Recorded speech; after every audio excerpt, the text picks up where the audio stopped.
On this week's All-American, come along as we talk about landings off the beaten path. Ron Miller Municipal Airport. Automated weather observation. Wind, calm. Visibility, 10. Sky conditions. I'm Jeremy Walters, and I invite you to come along as we celebrate the freedom of general aviation in America. Stampede Valley traffic, Russell 72037 is departing runway 20, Stampede Valley.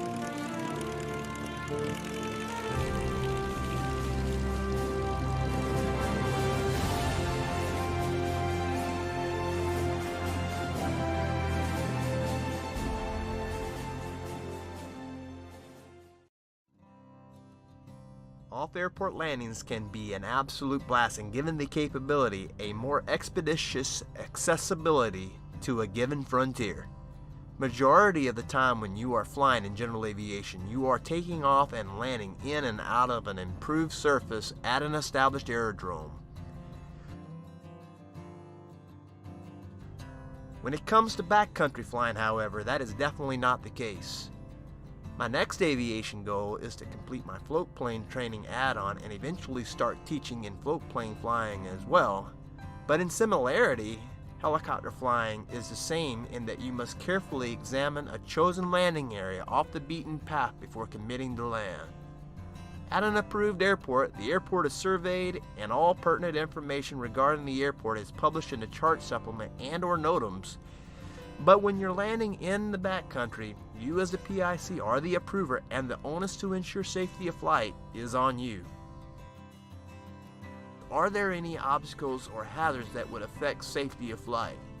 In a helicopter, do I have enough power margin to safely conduct a steep approach to clear all obstacles without getting into settling with power? Do I have an escape plan? Will I be able to get out of the landing site I chose? Those are just some of the factors a pilot must consider.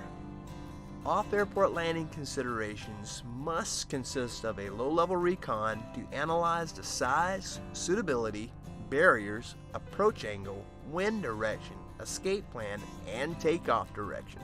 Remember, all roads and rivers have wires, so an adequate recon is a must.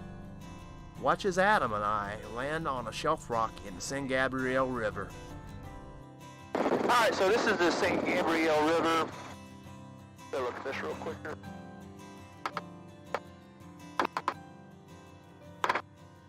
Alright, there's another set of wires I think coming up. We'll keep an eye out. We'll gonna pack back up.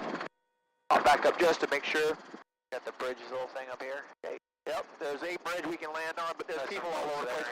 We're not gonna do that. Yeah. Not that close. And there's also cars and stuff. I'm not doing that right there. People camping or something right there.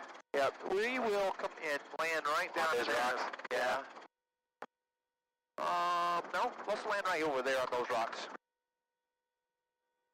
Probably plenty over there you can do too, nobody around. Yeah, let's do it right over there. Okay. Hey, coming around, lights. You do have some people right there. Okay, lights, gauges, car beat is on, trim is off. Hey, coming around. Okay, size, suitability, barriers, obstacles.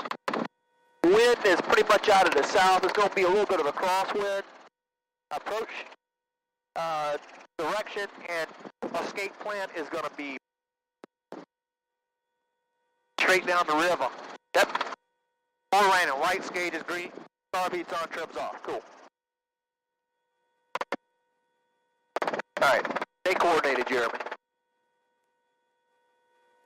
Coming around. Left, right pedal. There we go. We got it around. Airspeed still looking good. They look like they're having a fun time down there. There's people down there on those rocks. I'm not going to land on those. They're just out sightseeing looking at us. And it appears to be... That is not our landing site. The next curve. I've landed on these rocks before. I've actually got a video. What's your slope limits on this? 5 degrees. 5? Yep. And that's a combination of slope, personal, and aircraft and cyclic limit. Okay. Alright. We'll terminate to a hover, then we'll make a slope analysis. Okay, we're inside 300 feet per minute. Our approach angle looks good. Oh yeah, we got good power. Look how much yellow we still have left if we need to. You're good. Rudder disc plan's good. Oh yeah. Tail load is clear. We might throw up a little bit of dust. Light dust. You're good. A little bit of dust. Round out. Just kidding. Step it down. Down. To the left. Yeah, pretty awesome, cool. Huh? That's cool, dude. Okay, carbeat's coming off. Lights, gauges, carbeat's off. Aviation is my utmost passion in life. Gaining new experiences and sharing them with my family and friends is the icing on the cake. Spending a Saturday afternoon with an old Army buddy, having a great time, is a blast and a privilege. The videos on this channel are just starting to get cranked up, and I'm excited about more opportunities to promote this glorious privilege and freedom in the future. Please take a moment and subscribe to this channel, and you can follow me on Instagram and Facebook at All American Aviation. Next week, come along as I react and discuss a real-world partial power engine loss in the Piper Apache on takeoff. Until next week, fly safe, keep learning, and never give up on a dream. So long.